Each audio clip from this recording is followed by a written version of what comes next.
का class start करते हैं। चलो, ग्रंथ कुटीर, ये जो है ये राष्ट्रपति भवन में लोकेटेड है, न्यू दिल्ली में।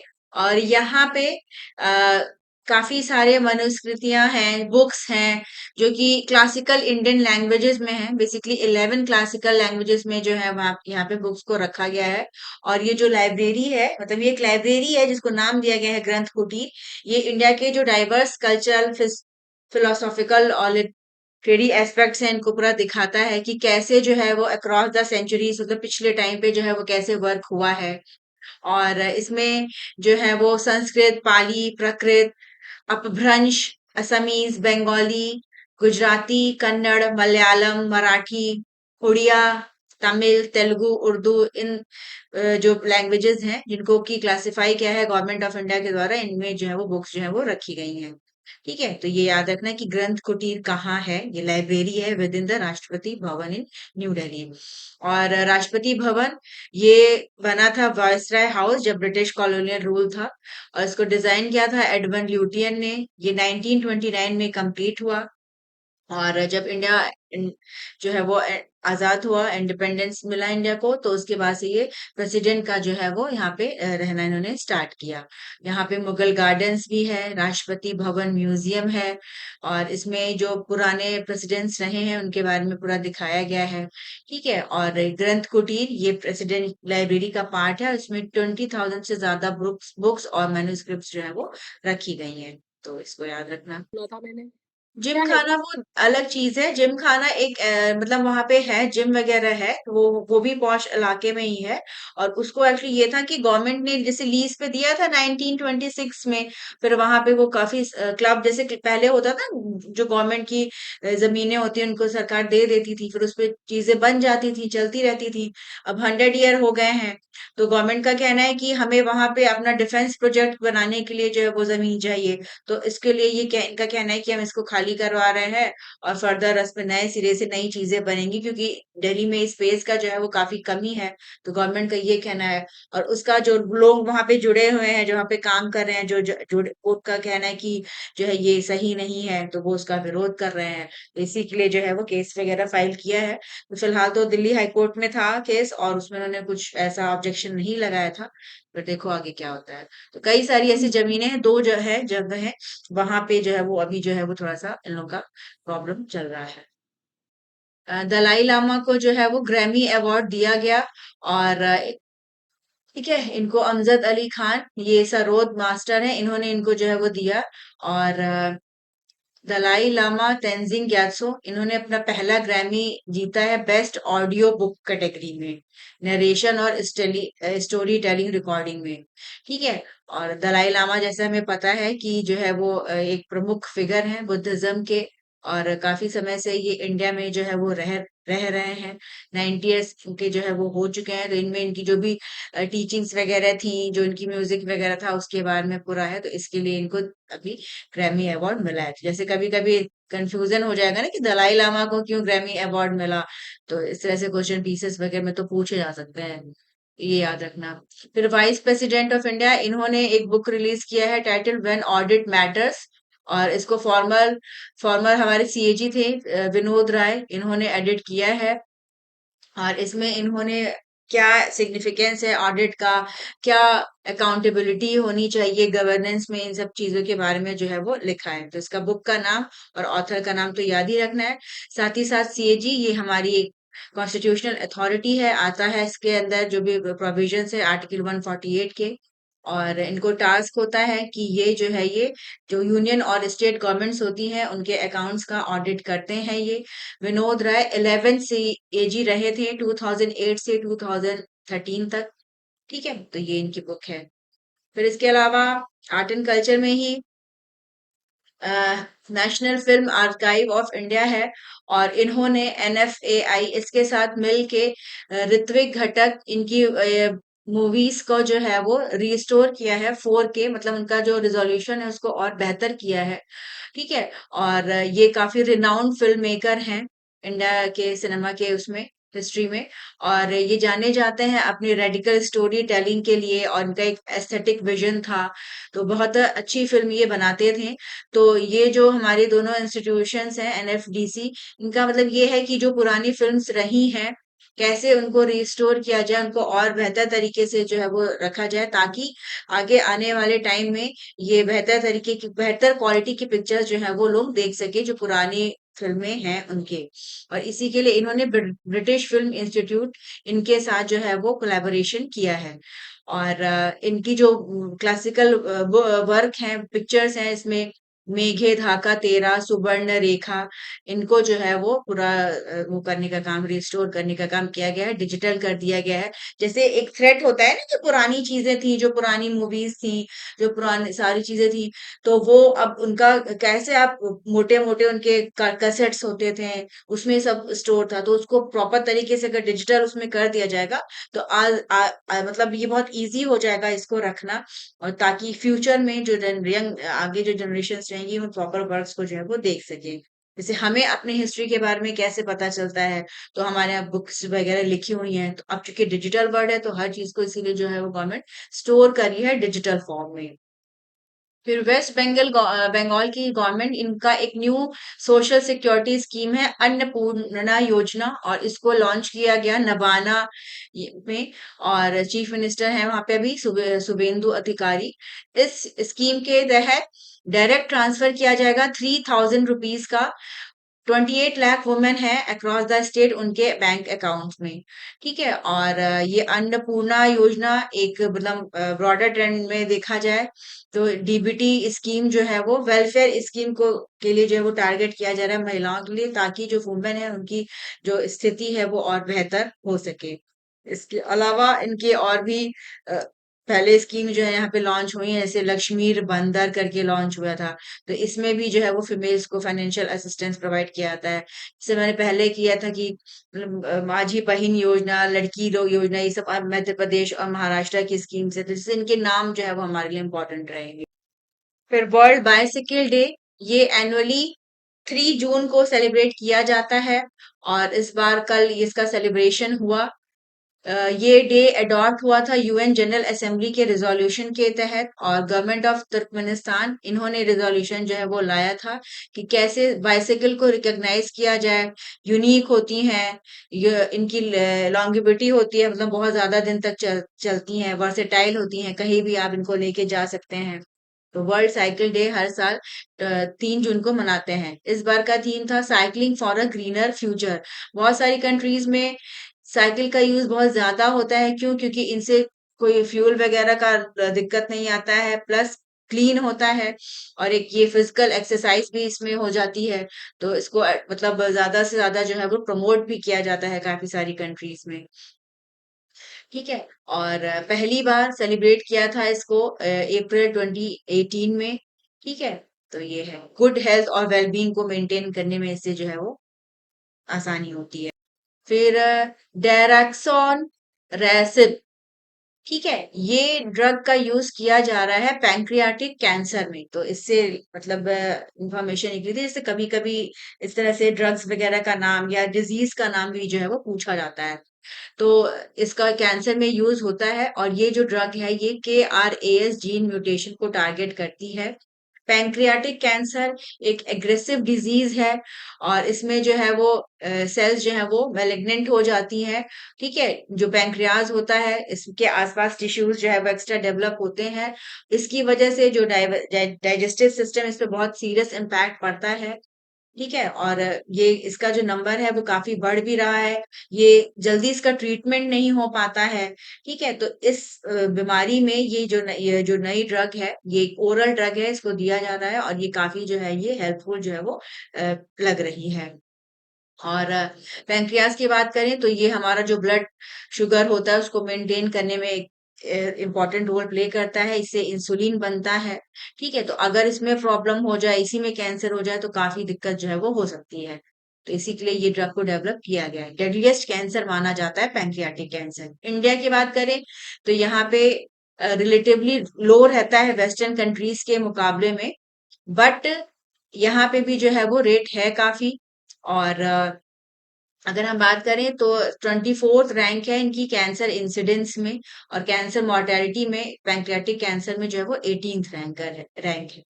और डायबिटीज, ट्रॉपिकल पैंक्रियाटिस, इन सब की वजह से जो है वो ओबेसिटी या लाइफ स्टाइल में प्रॉब्लम होती है, तो उस वजह से जो है वो पैंक्रियाटिक कैंसर होता है। तो ये ड्रग का नाम और ये किस जीन पे इम्पैक्ट करता है, ये हमारे लिए इम्पोर्टेंट रहेगा। फिर इसके अलावा राष्ट्रपति द्रौपदी मुर्मू इन्होंने नेशनल कॉन्क्लेव इनॉग्रेट किया। इसमें इंटीग्रेटेड ट्राइबल डेवलपमेंट एजेंसीज और इंटीग्रेटेड ट्राइबल डेवलपमेंट प्रोग्राम पे पूरा जो है वो कि कैसे इनको और बेहतर किया जाए, इस पे फोकस रहा। इन्होंने बताया कि कैसे गवर्नमेंट जो है वो ट्राइबल्स के लिए काम कर रही है, और उन्होंने बताया कि 500 एकलव्य मॉडल रेजिडेंशियल स्कूल्स इनको स्टैब्लिश किया गया है अक्रॉस द कंट्री। इसका उद्देश्य है कि जो ट्राइबल एरियाज हैं, जो स्टूडेंट्स हैं, उनका उनको एक क्वालिटी एजुकेशन प्रोवाइड किया जा सके, जो रिमोट एरियाज में रह रहे हैं बच्चे उनको, ठीक है, ताकि उनका जो लाइफ है वो और बेहतर हो सके। तो इस कॉन्क्लेव को उन्होंने इनॉग्रेट किया।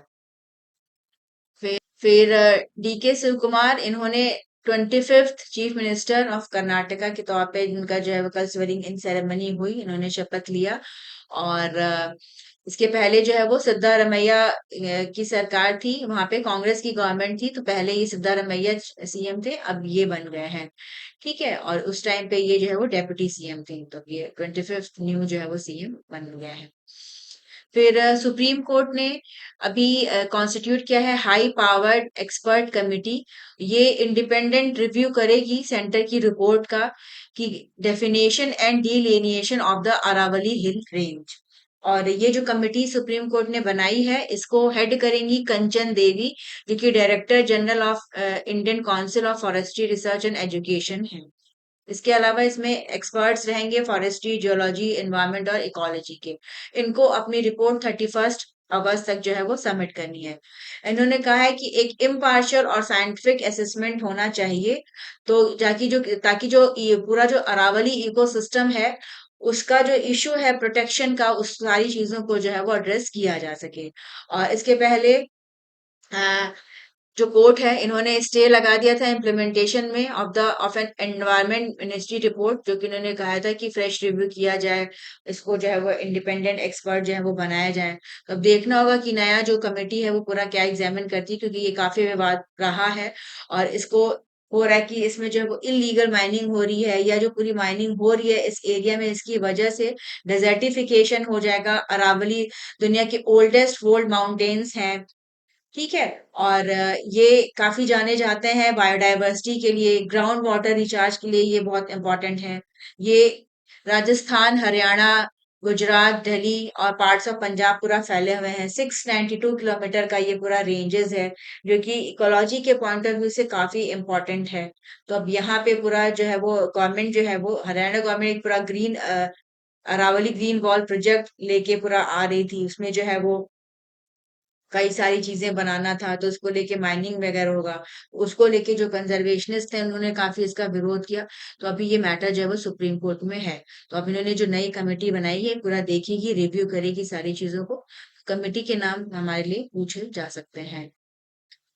फिर सुप्रीम कोर्ट ने ही एक दूसरे जजमेंट में कहा है कि अगर कोई कॉन्फ्लिक्ट होता है बिटवीन नेशनल सॉवरेनिटी और पर्सनल लिबर्टी, तो नेशनल सोवरेनिटी को जो है वो ज्यादा इंपॉर्टेंस दिया जाएगा, ठीक है। पर्टिकुलरली ऐसे मैटर्स में जिसमें कि जो केस हो वो ड्रग्स या साइकोट्रोपिक सब्सटेंसेस से रिलेटेड हो।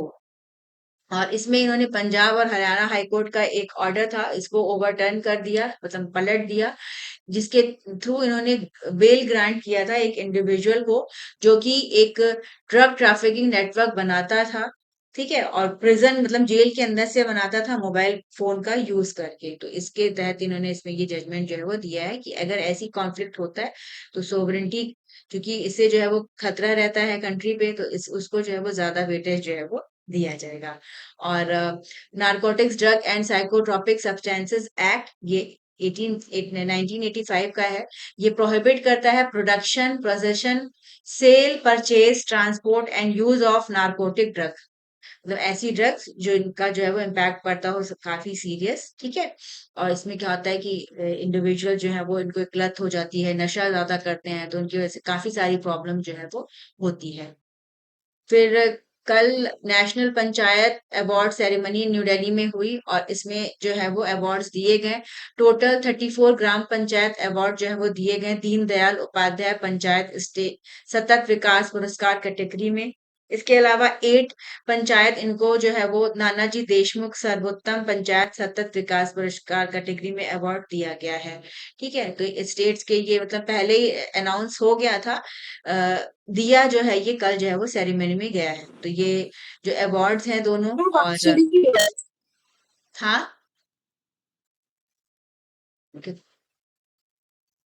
फिर पोस्ट मायोस्ट एरा गवर्नेंस इन बस्तर 19 मई 26 को यूनियन होम मिनिस्टर हैं, उन्होंने एक प्रेस कॉन्फ्रेंस को एड्रेस किया छत्तीसगढ़ के जगदलपुर में। और इन्होंने बताया कि इंडिया ऑफिशियली डिक्लेयर हो गया है मायोस्ट फ्री। और इन्होंने कहा है कि 2031 तक जो है ये जो बस्तर के आदिवासी हैं उनके ओवरऑल वेलफेयर के लिए गवर्नमेंट काम करेगी। और यहाँ पे जो है वो पूरा वर्क होगा डेमोक्रेटिक वैल्यूज को ध्यान में रखते हुए, कॉपरेशन को बढ़ावा दिया जाएगा, डेवलपमेंट को पूरा बढ़ावा दिया जाएगा।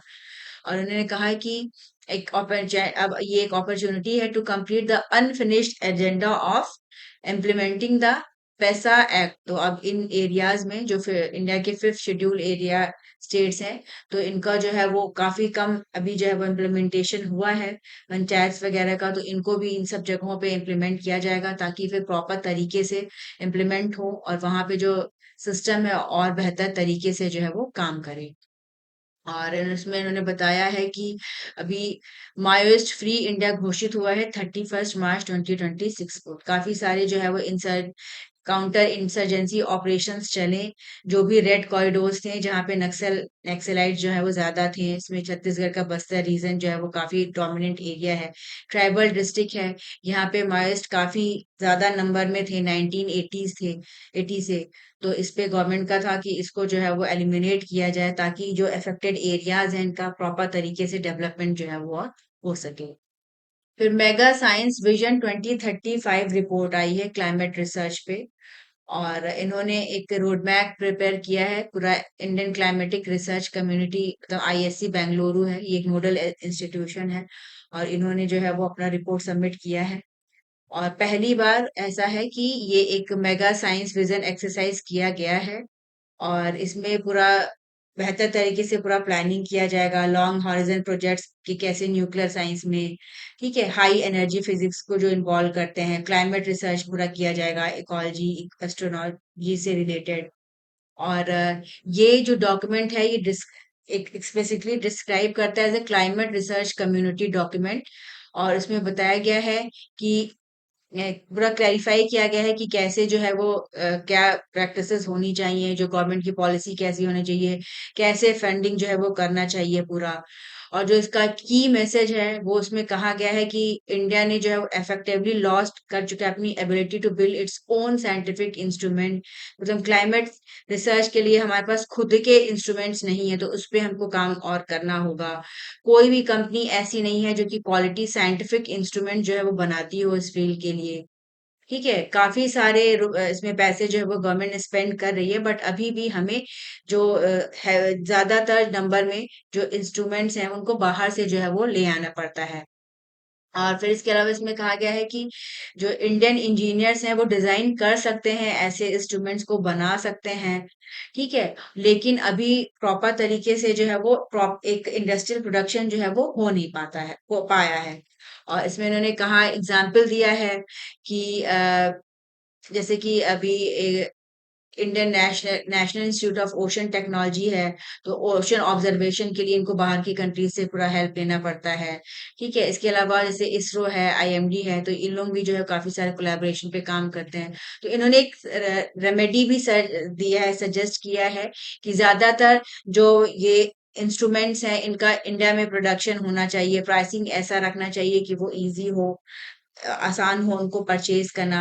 इनको प्रमोट करना चाहिए कि ये गवर्नमेंट जो मार्केट प्लेसेस हैं, पोर्टल्स हैं, उनके थ्रू जो है वो इनको प्रोडक्ट जो है वो बेचा जाए। मैंडेटरी सपोर्ट प्रोवाइड करना चाहिए जो भी डोमेस्टिक वेंडर्स हैं, ताकि एक जो पूरा इंडिया का जो एनवायरनमेंट है, साइंटिफिक एनवायरनमेंट और बेहतर हो सके, यहाँ पे मैन्युफैक्चरिंग हो सके चीज़ों की, एडवांस और चीज़ें जो हैं वो इंडिया में ही बन सकें, हाई क्वालिटी इक्विपमेंट्स बन सके ताकि रिसर्च वर्क और बेहतर हो सके। ठीक है। फिर गुजरात पुलिस इन्होंने ऑपरेशन डेल्टा हंट इसको लॉन्च किया है।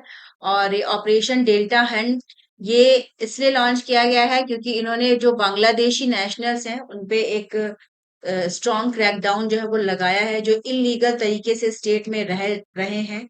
और इस ऑपरेशन के तहत इन्होंने 362 बांग्लादेशी नेशनल्स को जो है वो उनको पकड़ा है, जो कि इलीगल तरीके से गुजरात में रह रहे थे। और इसके अलावा 782 सस्पेक्टेड इंडिविजुअल्स हैं जिनसे जो है वो क्वेश्चनिंग जो है वो हो रही है। और यहाँ पे पुलिस ने कहा है कि ये जो लॉन्च किया गया है ऑपरेशन, इसको इसलिए किया गया है क्योंकि ये जो इंडिविजुअल्स हैं ये नेशनल सिक्योरिटी को एक थ्रेट है। इनके पास एक पूरा ये डिटेल डेटाबेस जो है वो बना रहे हैं, जो भी बांग्लादेश के नेशनल्स हैं उनके जो मोबाइल नंबर्स हैं उनको एनालाइज कर रहे हैं, जो उनका कम्युनिकेशन होता है उससे। और मतलब जैसे गवर्नमेंट का कहना है कि हम इलीगल इमिग्रेशन इसको पूरा एड्रेस करना चाह रहे हैं ताकि कंट्री का जो सिक्योरिटी है इसमें कोई रिस्क ना हो। तो इसी के चलते जो है वो इन्होंने ये पूरा जो है वो चलाया है ऑपरेशन डेल्टा हंट। ये याद रखना है कि कौन से स्टेट ने ये चलाया है, क्या है ये, तो पूछ सकते हैं इस तरह से। फिर वेस्ट बंगाल गवर्नमेंट इन्होंने 32 एकड़ ऑफ लैंड जो है वो इसको ट्रांसफर किया है बॉर्डर सिक्योरिटी फोर्स को। जो बॉर्डर एरियाज हैं वहां पे जो सर्विलांस सिस्टम है उसको और बेहतर किया जाएगा, इंफ्रास्ट्रक्चर को डेवलप किया जाएगा। और वहां पे कैबिनेट में इस मीटिंग में इसको डिसीजन जो है वो दिया गया। और इसके अलावा 32 एकड़ के अलावा अनदर 1.53 एकड़ का जो है वो जमीन दिया जाएगा, जो बॉर्डर आउटपोस्ट है वहां पे, जैसे कि जो ऐसी डिस्ट्रिक्ट है जो कि बांग्लादेश से पूरी सटी हुई है, जैसे मालदा है, नादिया है, कोच बिहार है यहाँ पे। और अगर हम बात करें तो अभी काफी सारे जो है वो डिस्प्यूट होते रहते हैं इलीगल तरीके से, जो बांग्लादेश है वहां और म्यांमार की तरफ से भी काफी सारे जो रेजिडेंट्स हैं वो इंडिया चले आते हैं क्योंकि वहां पे काफी सारे उनके यहाँ पॉलिटिकल इश्यूज थे उस वजह से। तो कैसे इनको रोका जाए ताकि इंडिया की सिक्योरिटी के लिए कुछ खतरा ना हो, तो इस पे ये पूरा वर्क हो रहा है। तो अब इसी के लिए गवर्नमेंट ने बीएसएफ को जो है वो लैंड प्रोवाइड किया है। और काफी लंबा बॉर्डर है इंडिया और बांग्लादेश का, 4096 किलोमीटर का पूरा बॉर्डर है। और जो वेस्ट बंगाल है इसके साथ 2217 किलोमीटर का सिर्फ सिर्फ जो है वो वेस्ट बंगाल के साथ जो है वो बांग्लादेश बॉर्डर शेयर करता है। तो ये सबसे लॉन्गेस्ट स्ट्रेच है। जैसे कभी कभी इस तरह से भी क्वेश्चन जो है वो पूछे जाते हैं कि किस स्टेट का जो है वो फॉरेन कंट्री के साथ सबसे लंबा स्ट्रेच है, जैसे इस एरियाज के नाम दे दिए, वेस्ट बंगाल दे दिया, उड़ीसा दे दिया, ठीक है, और अरुणाचल प्रदेश दे दिया, असम दे दिया, इस तरह से। तो इसमें इस तरह के क्वेश्चन जो है ये कभी कभी लोग पूछ लेते हैं। तो इनको और बेहतर करने के लिए ताकि बेहतर तरीके से इंफ्रास्ट्रक्चर बना सकें, रोड्स वगैरह बना सकें और अपना वर्क कर सकें, तो इसी के लिए इनको ये अलॉट किया गया है। फिर अभी आइए ये इनका जो है इनके जो डायरेक्टर जनरल हैं राफेल मैरियानो ग्रोसी, ये यूएई जो है वो इन्होंने गए थे और यहाँ पे इन्होंने इनको प्रेज किया कि ये काफी पीसफुल तरीके से जो न्यूक्लियर एनर्जी है इसका यूज कर रहे हैं। यहाँ पे एक प्लांट है, बाराक न्यूक्लियर एनर्जी प्लांट। यहाँ पे ड्रोन अटैक किया गया था। ठीक है, अभी जो पूरा वेस्ट एशिया क्राइसिस चल रहा है, ये न्यूक्लियर प्लांट अबू धाबी के अल दाफरा रीजन में है।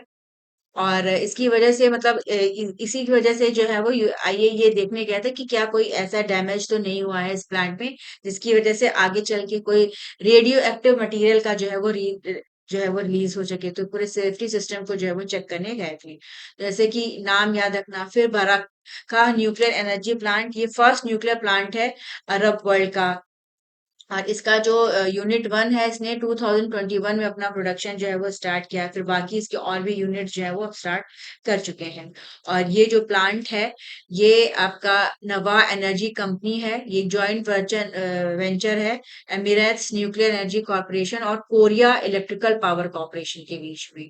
ठीक है, तो जैसे अभी क्राइसिस में बहुत सारे जो न्यूक्लियर प्लांट्स वगैरह हैं, जो पोर्ट्स वगैरह हैं, इनके नाम, इनके लोकेशन किस कंट्री में है, ये सारी चीजें जो है वो पूछ सकते हैं घुमा फिरा के। अब ये थोड़ी पूछेंगे कि जो है वो कितने दिन लड़ाई चली, ये क्या हुआ, ये तो काफी लंबे समय से पूरा रहेगा। लेकिन जो ज्योग्राफी के पॉइंट ऑफ व्यू से इन सारे, जैसे कुछ आइलैंड्स पे अटैक हुआ तो उनका लोकेशन क्या है, किस स्ट्रेच में पड़ते हैं, इस तरह से घुमा फिरा के जो है वो आयोग वाले क्वेश्चन जो है वो पूछ देते हैं। तो इसको हमें अच्छे से और प्रिपेयर करना होगा।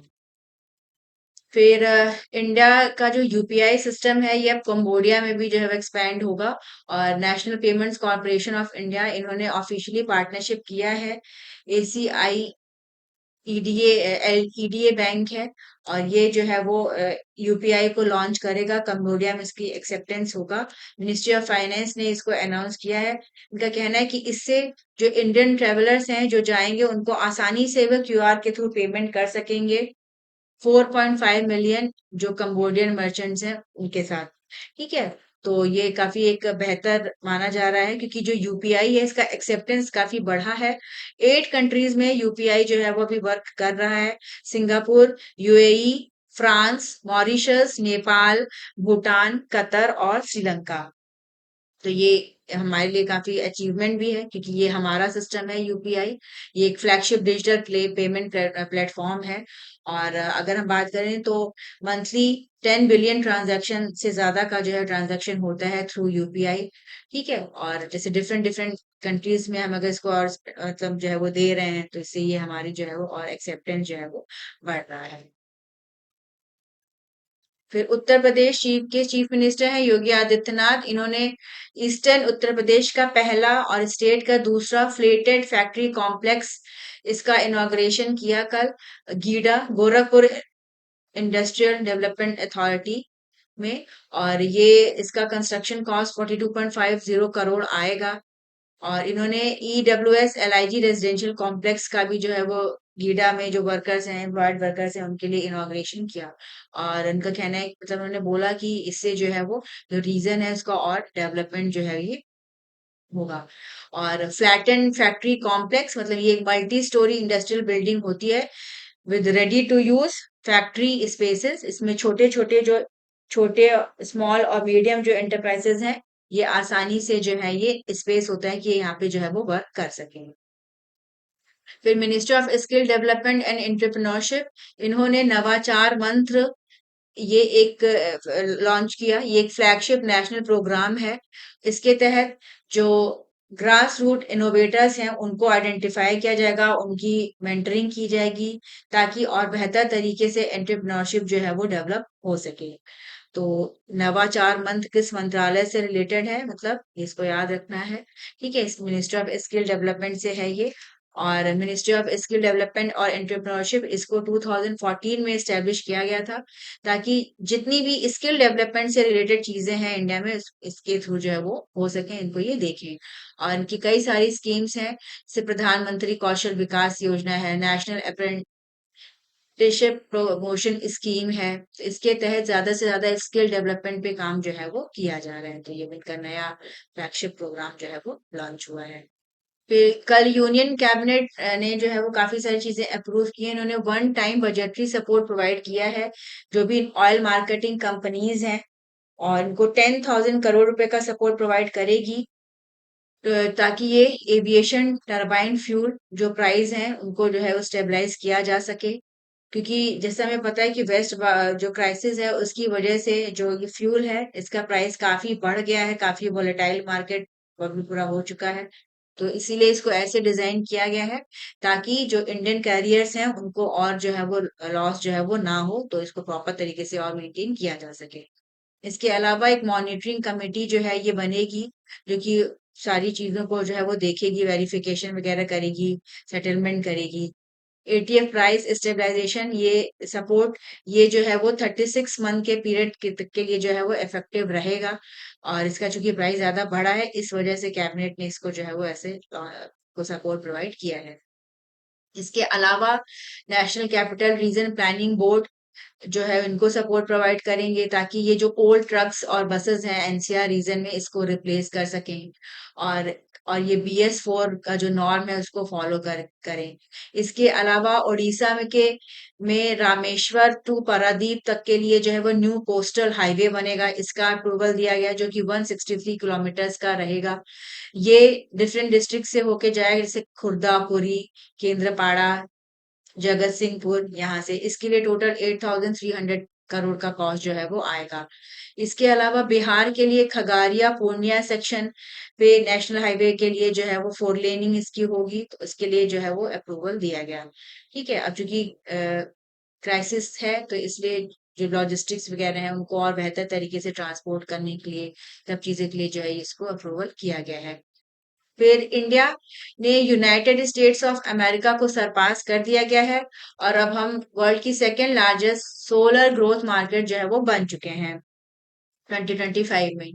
जो हमारा सोलर कैपेसिटी एडिशन है ये काफी ज्यादा रहा, और ये एक 125 गीगावाट का जो है वो एक इंस्टॉल सोलर कैपेसिटी जो है वो इसको हमने क्रॉस कर लिया है।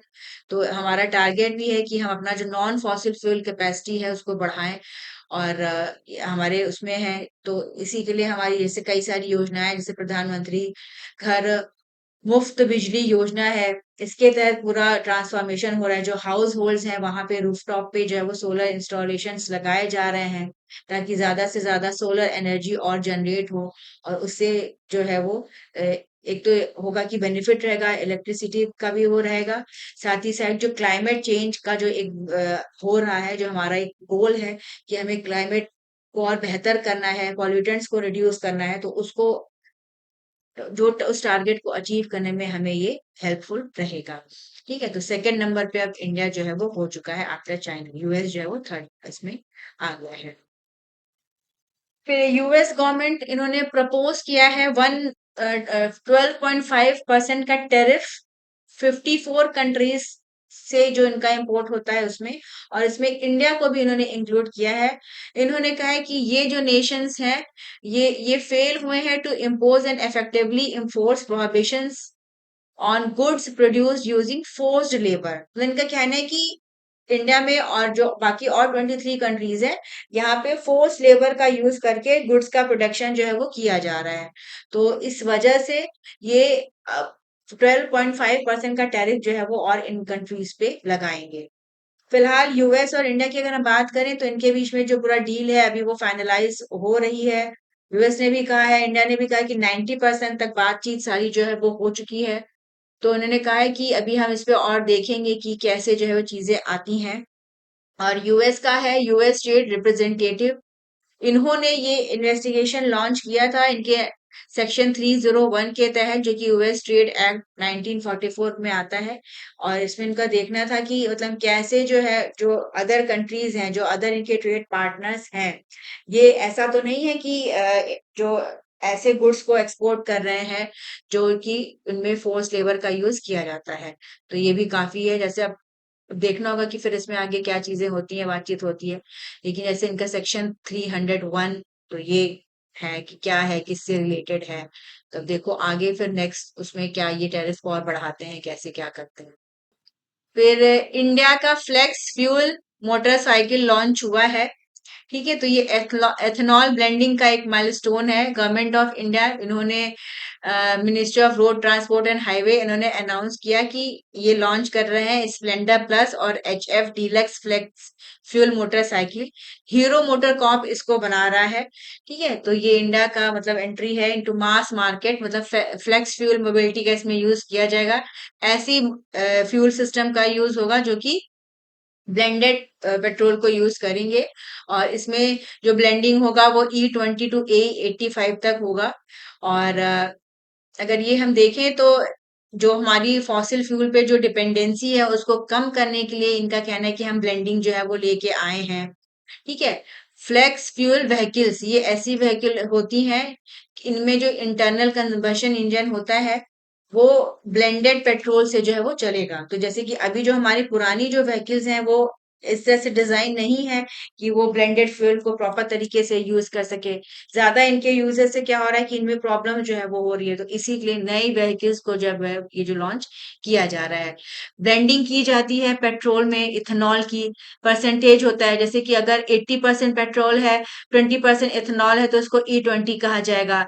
85% इथेनॉल है, 15% पेट्रोल है, तो इसको E85 कहेगा। ठीक है। और एथनॉल का जो सप्लाई है उसको ज्यादा से ज्यादा जो है वो और बढ़ाया जा रहा है। गवर्नमेंट का पूरा ये एक स्ट्रेटजी है, इसके तहत ये काम कर रहे हैं। इनका कहना है कि ये काफी जो है वो ग्रीन रहेगा, पोल्यूशन कम होगा, डिपेंडेंसी हमारी जो है वो कम होगी। तो ये सारी चीजें हैं। और इन्होंने कहा है कि 2014-15 से ये पूरा ब्लेंडिंग का प्रोग्राम लॉन्च हुआ है। इससे काफी सारे ट्रांसफॉर्मेशनल रिजल्ट्स देखने को मिल रहे हैं। इससे 1.84 लाख जो है वो फॉरेन एक्सचेंज सेव हुआ है। ठीक है। इसने 302 लाख मीट्रिक टन का जो क्रूड ऑयल है इसको सब्स्टिट्यूट किया है। कार्बन डाइऑक्साइड इमिशन में कमी आई है। 909 लाख मीट्रिक टन का कमी जो है उन्होंने कहा है कि हुआ है। इसके अलावा जो इंडियन फार्मर्स हैं उनकी जो है वो अर्निंग बढ़ी है। इन्होंने कहा है कि जो फार्मर्स हैं वो अन्नदाता से अब ऊर्जा दाता बन गए हैं, मतलब कि ना सिर्फ फूड ये बल्कि फ्यूल भी प्रोवाइड कर रहे हैं। ठीक है। तो ये सारी चीजें इसमें उन्होंने कही। जैसे कि ये व्हीकल के बारे में तो पूछ ही सकता है, इस ब्लेंडिंग के बारे में भी आ सकता है। ठीक है। ब्लेंडिंग का जो चीज है ये थोड़े कंट्रोवर्शियल भी हैं कि क्या इनका क्या इम्पैक्ट रहेगा। तो अभी इसलिए न्यू टेक्नोलॉजी को लेके आए हैं, न्यू ये जो है वो सिस्टम पूरा टू व्हीलर्स वगैरह बनाएंगे। हीरो मोटर कॉर्प ये वर्ल्ड का लार्जेस्ट मैन्युफैक्चरर है जो कि टू व्हीलर बनाता है, मतलब दोपहिया जो गाड़ियां होती हैं ये बनाते हैं। ठीक है। तो ये जो टेक्नोलॉजी है फ्लेक्स व्हील टेक्नोलॉजी, इसके थ्रू कहा जा रहा है कि ये जो व्हीकल्स हैं ये बेहतर तरीके से जो ब्लेंडेड पेट्रोल है उसका यूज जो है ये कर पाएंगे। और इसमें गवर्नमेंट ने कहा है कि अगर 1% भी एडॉप्शन होता है तो एनुअल जो पेट्रोल व्हीकल सेल्स है उनके कंपैरिजन में इनका तो काफी इसमें एक अच्छा बूस्ट देखने को मिलेगा। और आगे जो है वो चीजें और बेहतर होंगी। तो अब देखना होगा कि इसमें आगे और क्या चीजें आती हैं। इसमें कहा है कि हम सेल्फ रिलायंट होंगे, हमारा को ज्यादा इम्पोर्ट नहीं करना पड़ेगा, कार्बन फुटप्रिंट कम होगा। तो ये सब इसके बेनिफिट्स रहेंगे। फिर जो यूएस और इसराइल का जो कॉन्फ्लिक्ट है वो नए फेज में पहुंच गया है। और अभी इसराइल ईरान की तरफ से जो है वो बैलिस्टिक मिसाइल्स जो है वो उनको रिलीज किया गया है। ड्रोन्स अटैक किए गए हैं जो इनके मिलिट्री बेसेस हैं यूएस के। और इन्होंने कहा है कि यूएस का अली अल सलेम एयर बेस है और कैंप अरफजान है कुवैत में, तो वहां पे हमला इन्होंने किया। और ईरान का जो इस्लामिक रेवोल्यूशनरी गार्ड कॉर्प्स है इन्होंने रिस्पॉन्सिबिलिटी लिया है। कल इन्होंने मतलब अटैक किया। और यूएस ने कहा है कि नहीं, हमने जो है वो जो भी अटैक्स किए थे उनको इंटरसेप्ट कर दिया है, तो कॉन्फ्लिक्टिंग वो है। इसके अलावा कुवैत का इंटरनेशनल एयरपोर्ट है वहां पे इन्होंने स्ट्राइक की जिसकी वजह से वहां पे एक इंडियन सिटीजन जो है वो उसकी भी डेथ हुई है। तो ये सारी चीजें भी जो है वो वेस्ट एशिया में चल रही हैं। फिर डेनमार्क में थर्ड टाइम जो है वो यहाँ के प्राइम मिनिस्टर जो है वो बन गए हैं मेट फ्रेडरिक्सन। तो इनको प्रधानमंत्री ने जो है वो कॉन्ग्रेचुलेशंस दिए हैं। और इन्होंने कहा है कि डेनमार्क और इंडिया के बीच में काफी बेहतर बाईलेटरल रिलेशन है। और लगातार ये थर्ड टाइम जो है वो वहाँ के प्राइम मिनिस्टर जो है वो बने हैं। जैसे नाम याद रखना कि कभी कभी प्रेसिडेंट वगैरह का नाम भी जो है वो पूछ लेते हैं। एक न्यू स्टडी पब्लिश हुई है और इसमें बताया गया है कि एक्सरसाइज की वजह से कुछ ऐसे एंजाइम्स रिलीज होते हैं जो कि कॉग्निटिव डिक्लाइन को रोकते हैं। तो अभी जर्नल है एक सेल, उसमें जो है वो पब्लिश हुआ है। और उसमें कहा गया है कि जैसे जैसे एज होती है वैसे वैसे जो कॉग्निटिव एबिलिटी होती है वो धीरे धीरे कम होती है, मेमोरी लॉस होता है। ठीक है। तो अगर एक्सरसाइज करते हैं तो इससे न सिर्फ कार्डियोवैस्कुलर फिटनेस बूस्ट होता है, मेटाबॉलिज्म बूस्ट होता है, स्लीप फंक्शन प्रॉपर होता है, इम्यून बढ़ता है, बल्कि जो कॉग्निटिव डिक्लाइन होता है उस पे भी जो है वो कमी आती है, मतलब मेमोरी जो है वो बूस्ट होता है।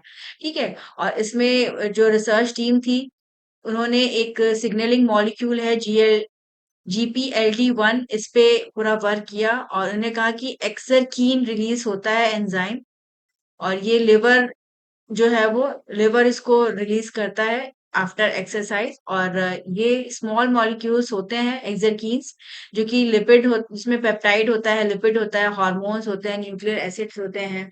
ये जैसे कि जब हम फिजिकल एक्टिविटी करते हैं तो हमारे पूरे बॉडी में एक बूस्ट देखने को मिलता है, हमारा ब्लड सर्कुलेशन वो बेहतर होता है।